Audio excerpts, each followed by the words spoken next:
Сәлеметсіздер ме, құрметті оқушылар? Қашықтан оқыту сабағымызға қош келдіңіздер.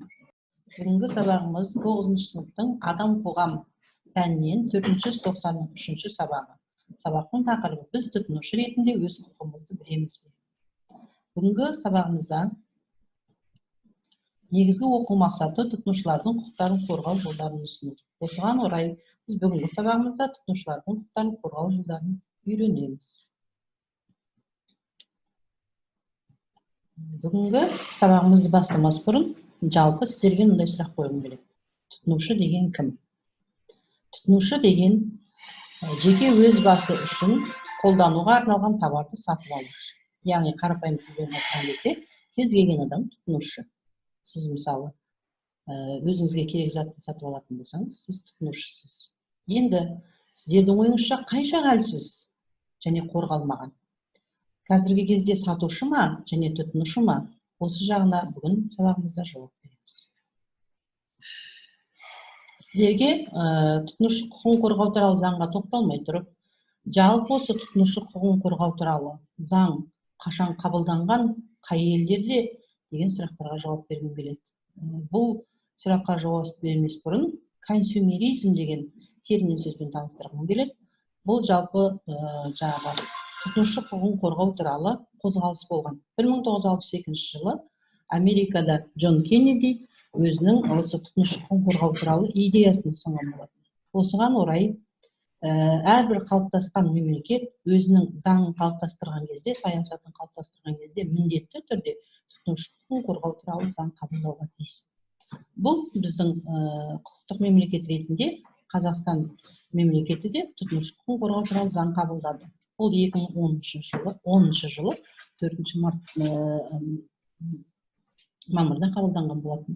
Енді балалар, осы тұтынушы құқығын қорғау туралы заңда әсіресе осы 7-9 бабына ерекше көңіл бөлгендеріңізді қалар едім. Өйткені негізгі тұтынушы құқығын қорғау туралы заңның осы бізге керектісі, ең ішінде керектісі тұтынушыларды сауаттандыру деген ойлаударым келеді.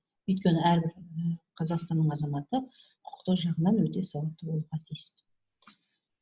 Келесі слайдқа көңіл аударатын болсақ, бұл жерде жаңа мен айтып кеткен 7-ші баптан үзінділер берілген балалар.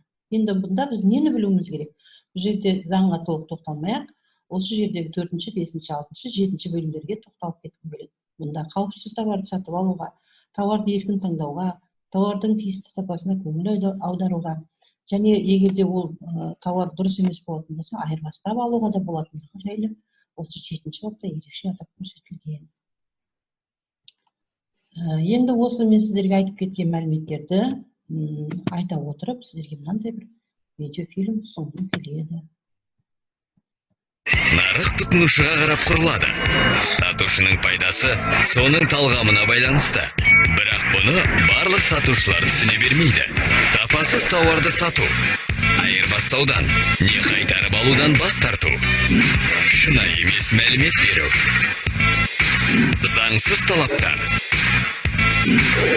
Бұның барлығы тұтынушылардың сапалы тауарға келтірген зиянның өтелуіне, тауар туралы шынайы ақпарат алуға, сіздің мүлкіңіздің қауіпсіздігіне құқықтарын бұзу болып табылады. Сіздің құқығыңыз бұл сенімділік және кез келген тұрмыстық жағдайға дайын болу. Сіздің құқығыңыз, сіздің байлығыңыз. Қазақстан Республикасы бәсекелестікті қорғау агенттігі. Тұтынушының айтқаны жөн. Нарық.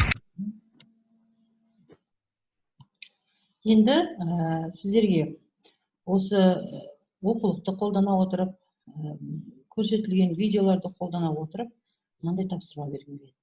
Оқулықты және тұтынушы құқығын қорғау туралы заңды қолдана отырып, мына кестені толтырыңыздар. Тұтынушы құқықтары және міндеттері, сатушы немесе өндіруші құқығы мен міндеттері. Бұл жерде неге көңіл аудару керек балалар? Дескрипторда кемінде 3 мысал келтір деп жазылып тұр. Енді егер де сіз тұтынушы құқықтары мен міндеттері және сатушы немесе өндіруші құқығы міндеттеріне 5-тен көп мысал келтіре алатын болсаңыз, ол өте тамаша. Егер 4 мысал келтіре алсаңыз, ол жақсы. Ал егер 3-тен төмен келтіре алсаңыз, ендеше өз біліміңізді оқулық арқылы кеңейткеніңіз жақсы деп ойлаймын. Және осы өте жақсы деген балаларға мен оқулықты және тұтынушы құқығын қорғау туралы заңды қолдана отырып кесте толтырыңыз. Тұтынушы құқықтары және міндеттері, сатушы немесе өндіруші құқығы міндеттері. Сіздерге ескертетінім дескриптивте жазылған кемінде 3 мысал келтір дегенде, бірінші, егер де сіз осы кестеде тұтынушы құқықтары және міндеттері дегенге 5 мысал келтіре алатын болсаңыз, бұл өте жақсы.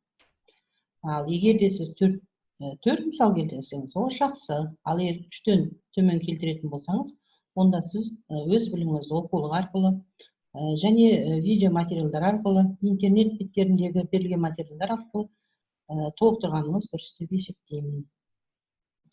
Өте жақсы тыңдағандарыңызға, сабақты бүгін жақсы меңгердіңіздер деп сіздерге сенемін. Келесі тапсырманы бермес бұрын, балалар, мен сіздерге Қытайдың керемет данышпаны Конфуцийдің дұрыс әрі көреген шешім қабылдау үшін әр адамның 3 жолы болады. Бірінші, ең бекзат жол бұл ойлау, екіншісі ең жеңілі еліктеу, үшіншісі ең ашық жол өмірлік тәжірибе дегенге көңіл аударғанды айтар едім. Әрбір Қазақстанның азаматы өзінің өмірлік тәжірибесінде құқықты өте жақсы білетін болса, онда ол басқаның да құқығын құрметпен қарайды деген ойдамын.